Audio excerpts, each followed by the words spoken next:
So all you need if you're dealing with tension in your neck or your shoulders is to get the DaVinci Pillow to help support and allow your disc to rehydrate, the inflammation to go down, and the spine to heal naturally. So how does this work? Well, we lay on it like this. You can lay on it in any way too. You can lay on the side, you can lay on the back, you can lay offset, but it's whatever is comfortable for you. But in any position, what it does is it raises that chest and then it lifts your head. So the tension on your neck transfers to the head and the upper chest. So that free floats your cervical spine. Gravitation is pulling you down and your head is held up with these two head raise panels.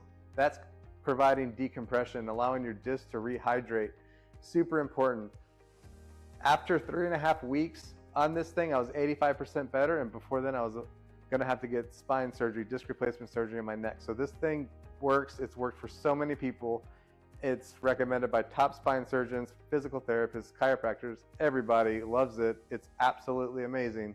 And you can lay on it in any way. And even if you don't have neck pain, it still improves your sleep because it opens up your airways, your head tilts back, and you breathe a lot easier.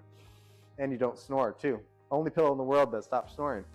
Pretty cool. So if you stay like this for an extended period of time, that takes all that tension away from the neck, and then your body naturally heals. The pinched nerves that you're experiencing basically heal, so they're not getting pinched and rubbed against because the inflammation is going down. The discs are able to rehydrate, and then you don't have neck pain. If you're interested in that, check out one of my other videos. You can find us on Amazon, DaVinciOrthopedics.com. Leave in the comments if you have any questions. I'll be happy to answer them. Thank you.